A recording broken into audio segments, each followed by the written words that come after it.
नमस्ते दोस्तों, मेरा नाम वीर है। आज मैं आप सभी को कुछ ऐसी कहानियों के बारे में बताऊंगा जिसे आप सभी लोगों ने कभी ना कभी महसूस जरूर किया होगा। ऐसी कहानियों जिन पे 80% लोग आज भी विश्वास करते हैं। वो कहानियां जिसे हम बचपन में दादा और दादी जी से सुना करते थे और डरा करते थे। और वैसी कहानियां सुन के हमारे मन में एक सवाल रह जाता था, क्या वो सच में होते हैं? जब वो होते हैं तो हमें परेशान क्यों करते हैं? हमें लगता है कि हम अनजाने में कुछ ऐसी भी गलतियां कर देते हैं जिसके कारण वे लोग नाराज हो जाते हैं और हमें नुकसान पहुंचाने लगते हैं। आपने भूत, प्रेत, डायन, चुड़ैल और ब्रह्म राक्षस के बारे में तो सुना होगा, लेकिन एक चीज और है जो इन सबसे खतरनाक साबित होता है। वो चीज इंसानों को उनके राह से भटका देती है। उसका नाम है चाकुआ, यानी छलावा। जो दिखते हैं एकदम इंसान जैसे ही, मगर वे लोग इंसान को भटका देते हैं और फिर उन्हें मारकर अपने जैसा बना देते हैं। एक ऐसी खौफनाक दुर्घटना मेरे साथ घटी थी जब मैं 14 साल का था। मैं नहीं चाहता हूं कि जैसा मेरे साथ हुआ था वैसा मेरे दुश्मनों तक के साथ हो। वो रात मुझे आज भी याद है और नहीं मैं उसे कभी भूल सकता हूं। उस रात को जब मैं याद करता हूं तो आज भी मुझे उतना ही डर लगता है जितना उस रात को लगा था। 22 नवंबर 2004, हल्की ठंड पड़ रही थी। बस हवा को चीरते हुए अपनी मंजिल की ओर बढ़ रही थी। 14 साल का था मैं जब मैं, मेरे पिताजी और मेरे चाचा, हम तीनों पास के गांव में शादी में जा रहे थे। जाते जाते सुबह से दोपहर हो चुकी थी। तभी बस का कंडक्टर ने जोर से कुछ कहा। अरे भाइयों और बहनों, सभी लोग सतर्क हो जाइए, क्योंकि वही पीपल का पेड़ आने वाला है। और अगर किसी को कुछ दिखे भी तो उसको ना टोके, वरना अंजाम क्या होगा आप सभी को पता ही है। पिताजी, ये कंडक्टर अंकल पीपल के पेड़ के बारे में क्या कह रहे हैं? बेटा, ये जो पीपल का पेड़ के बारे में बात हो रही है, ये बहुत डरावनी बातें हैं। माना जाता है बहुत साल पहले एक बस का टक्कर इस पीपल के पेड़ से हुआ था। टक्कर इतनी जोर की थी कि ड्राइवर के साथ साथ जितने सवारी थे वो सारे मरे गए। माना जाता है कि उस बस में करीब 24 लोग थे।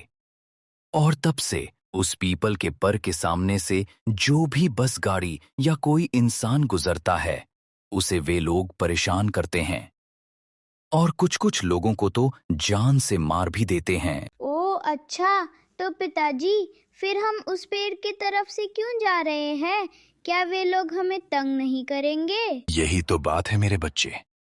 वे लोग ज्यादातर रात को ही लोगों को परेशान करते हैं। दिन में उनका शक्ति काम नहीं करता है, इसलिए वे दिन में कुछ नहीं करते हैं। अरे भैया, आप खामोखा क्यों डरा रहे हो बच्चे को? ये अभी छोटा है और इसके सामने ये सब बेकार सी बातें मत सुनाओ आप, वरना ये डरपोक बन जाएगा। पिताजी और चाचा जी दोनों आपस में बहस कर ही रहे होते हैं कि तभी कंडक्टर ने कहा, रामगढ़ वाले सवारी उतर जाए, क्योंकि रामगढ़ आ चुका है।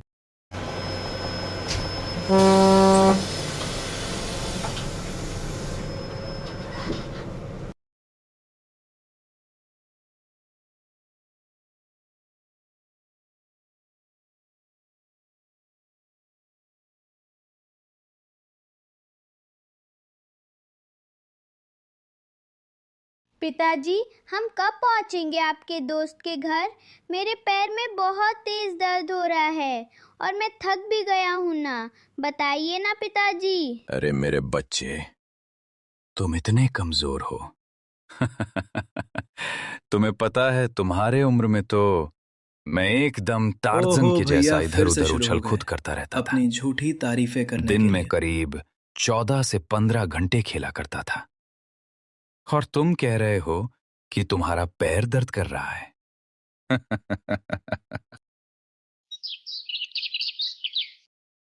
जी नमस्कार, मैं राम और ये मेरा छोटा भाई श्याम और ये मेरा बेटा राजू। जी हम तीनों शर्मा जी के लड़के के शादी में जा रहे थे, तो क्या आप उनका घर का रास्ता हमें बता सकते हैं? शर्मा जी के यहाँ जाना है। उनके घर का रास्ता तो यहाँ से दाहिने मुड़ के जाता है। जी धन्यवाद, आपने हमारी इतनी मदद की उसके लिए। अरे रुकिए, पहले पूरा बात तो सुन लीजिए। शर्मा जी के लड़के के शादी में तो जा रहे हैं, लेकिन आप लोग रात के 9 बजे से पहले ही लौटे जाइएगा, वरना आपको तो पता ही होगा उस पीपल के पेड़ के बारे में। पिताजी उनकी बातें सुन के आगे बढ़ते हैं। मैं और चाचा जी उनके पीछे पीछे चल देते हैं। ओम मंगलम भगवान विष्णुः मंगलम गरुड़ध्वजः मंगलम पुंडरीकाक्षः मंगलायतनो हरिः। शादी खत्म होती है और फिर मैंने पिताजी से कुछ कहा। पिताजी, हमने खाना खा लिया, तो अब हमें घर के लिए रवाना होना चाहिए ना?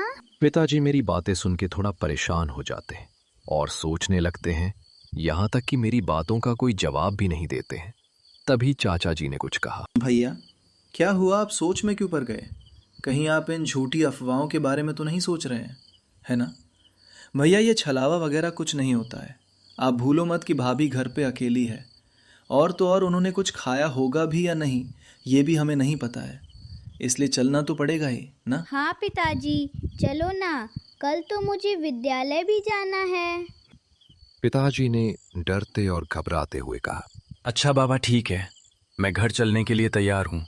शर्मा जी को आने दो, फिर उसके बाद हम उनसे बात करके हम घर की ओर निकल पड़ते हैं। हम लोग आपस में बातें कर ही रहे होते हैं कि तभी शर्मा जी पीछे से आ जाते हैं और कहते हैं, जी धन्यवाद आप लोगों का, आप लोग मेरे प्यारे बेटे की शादी में आए उसके लिए। अरे ये बोल के हमें शर्मिंदा नहीं कीजिए शर्मा जी, राज तो मेरा बहुत अच्छा भाई जैसा दोस्त है, उसके लिए तो कुछ भी मंजूर है।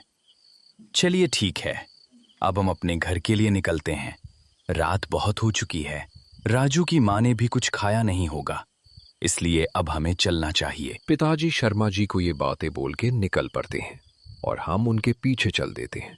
लेकिन शर्मा जी हमें जाने तक को मना नहीं किया, वो बस हमें अजीब नजरों से देखते रहे।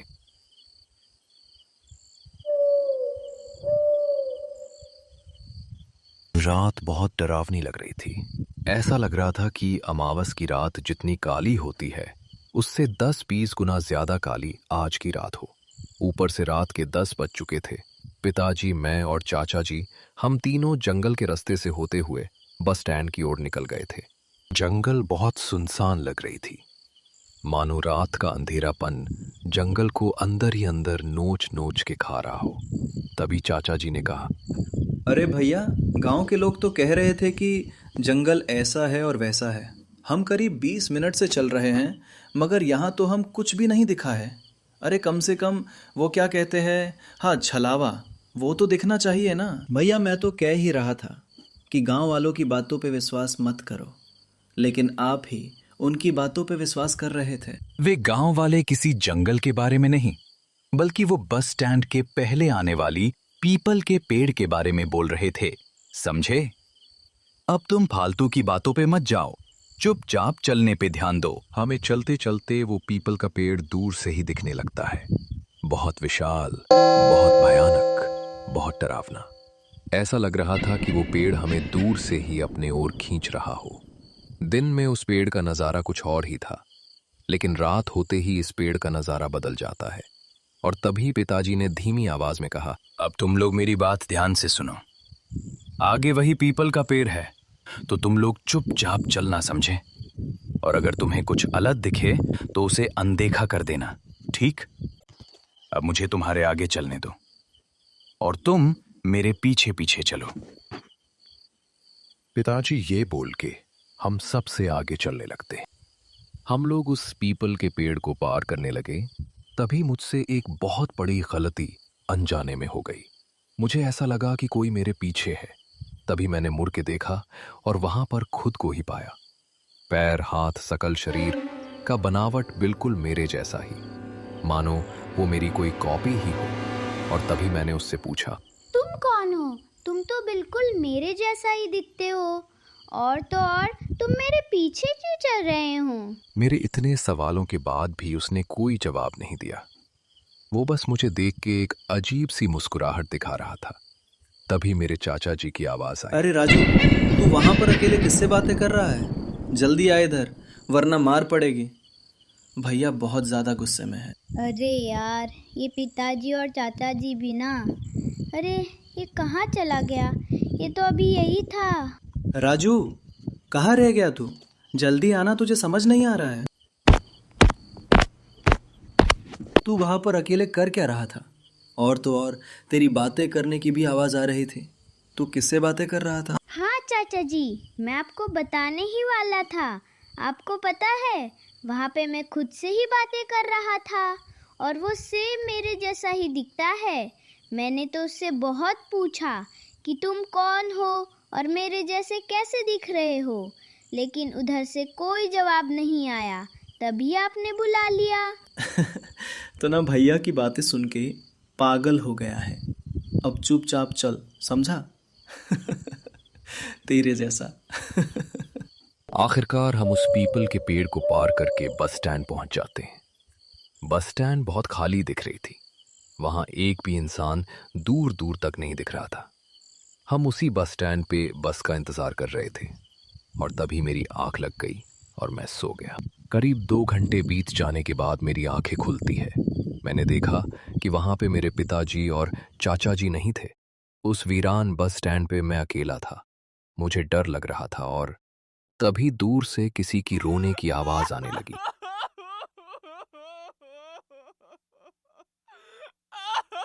अचानक से रोने की आवाज बंद होती है और फिर भेड़ियों की चिल्लाने की आवाज सुनाई देती है। तभी मुझे अंधेरे सड़क पे एक परछाई दिखती है और वो परछाई और कोई नहीं, मेरे चाचा जी ही थे। वो मेरे करीब आते हैं और मुझसे कहते हैं कि अरे राजू, तू यहाँ अकेले क्या कर रहा है? चल हमारे साथ। भैया तेरे इंतजार कर रहे हैं और वो तुझे कब से ढूंढ रहे हैं। चाचा जी, आप लोगों ने ही तो मुझे यहाँ पर अकेले छोड़ के गए थे जब मैं सो रहा था तब। अरे राजू, हम तुझे छोड़कर इसलिए गए थे क्योंकि तू सो रहा था, समझा? अब चल, भैया तुझे उस पीपल के पेड़ के तरफ बुला रहे हैं क्योंकि बस वहीं पे आने वाला है। मैं आगे कुछ पूछ पाता, तभी चाचा जी ये बात बोल के आगे बढ़ने लगे। उन्हें चलता देख मैंने भी उनके पीछे चलना शुरू कर दिया। जब मैं अपने चाचा जी के साथ आगे बढ़ रहा था, तभी मुझे पीछे से एक जानी पहचानी आवाज मेरे कानों तक आती है और जब मैंने पलट के देखा तो मैं एकदम से चौंक गया। वो आवाज और किसी की नहीं बल्कि मेरे चाचा जी की ही थी। ये देख के मेरी पूरी शरीर में ठंडी पड़ गई और मुझे सांस लेने में भी दिक्कत होने लगी। मैं कुछ बोल ही पाता कि तभी मेरे चाचा जी ने मुझसे कहा, तू अकेले कहाँ जा रहा है? पता है ना, भैया ने कहीं भी अकेले जाने को मना किया है। और तो और उधर तो वही पीपल का पेड़ है, तो तू उधर क्यों जा रहा था? पर चाचा जी, आप ही ने तो मुझे कहा था कि पिताजी उस पीपल के पेड़ के पास हमें बुला रहे हैं, और आपने तो ये भी कहा था कि बस उस पीपल के पेड़ के पास ही आएगी, तो इसलिए मैं आपके पीछे ही जा रहा था। पर आप मेरे आगे से गायब होके पीछे कैसे आ गए? आप मुझे कहीं डरा तो नहीं रहे हो ना? अबे तू कहीं पागल तो नहीं हो गया ना? ये कैसी अजीब अजीब सी बातें कर रहा है? मैंने तुझे ये सब कब कहा? और तो और मैं तुझे उस पीपल के पेड़ के पास कब लेके जा रहा था? मुझे मार नहीं खाना है भैया से। जो तुझे वहां लेके जाऊं, तूने कोई सपना देखा होगा, समझा? सच में चाचा जी, आप ही ने मुझे कहा था। अगर आप नहीं थे तो वो फिर कौन था? तेरा कहने का क्या मतलब है? वो जो तुझे दिखा था वो भूत या फिर छलावा था जो मेरे ही जैसा दिख रहा था? तू ना सच में पागल हो गया है। चाचा जी, मैं झूठ नहीं बोल रहा हूँ, सच में वो आप ही थे। अच्छा एक बात बता, तूने उसका असली चेहरा देखा था? नहीं चाचा जी, वो आगे पीछे सब तरफ से आपके जैसा ही दिख रहा था। अच्छा एक बात बता, उसका असली चेहरा कहीं ऐसा तो नहीं दिखता है ना? चाचा जी ने मुझसे ऐसी बातें की और फिर वो हुआ जो मैंने सपने में भी नहीं सोचा था। अचानक से चाचा जी ने अपना सर पकड़ा और अजीब अजीब सी आवाजें निकलने लगे और फिर देखते देखते उनका शरीर और चेहरा दोनों बदल गया और वो एक शैतान बन गए। जो थोड़ी देर पहले मेरा चाचा था, वो अब एक गंदा और भद्दा शैतान था। मैं ऐसा दृश्य देख के वहीं पे बेहोश हो गया।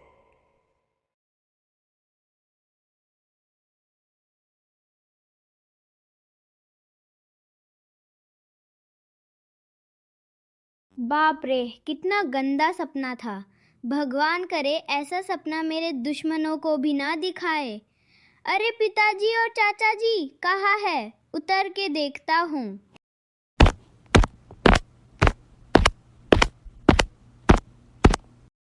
पिताजी, ये आप क्या कर रहे हैं?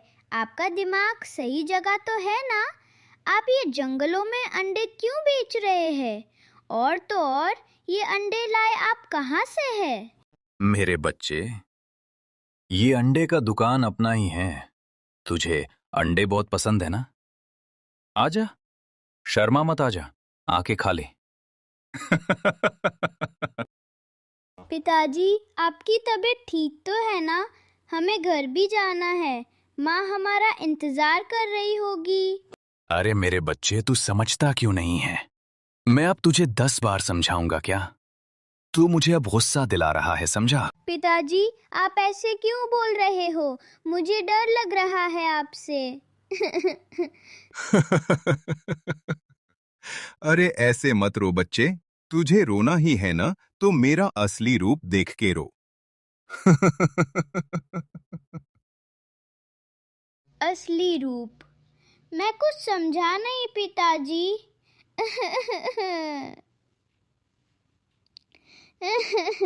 पिताजी भी उसी तरह नाचने लगे जिस तरह सपने में चाचा जी ने नाचना शुरू कर दिया था, और पिताजी भी एक भयानक शैतान में बदल गए। नहीं पिताजी, आपको क्या हो गया है?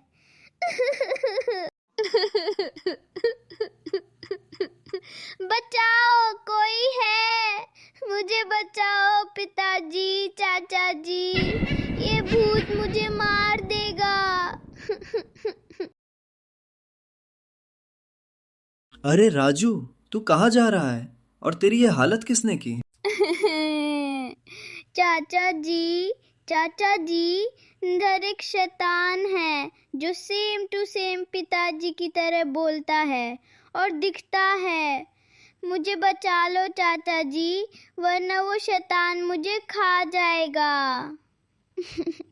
कहीं वो शैतान ऐसा तो नहीं दिखता है ना? ये बातें सुन के मैं समझ गया कि ये फिर से वही है जो मुझे थोड़ी देर पहले दिखा था, और जब मैंने फिर से उसे देखा तो इस बार भी बेहोश हो गया।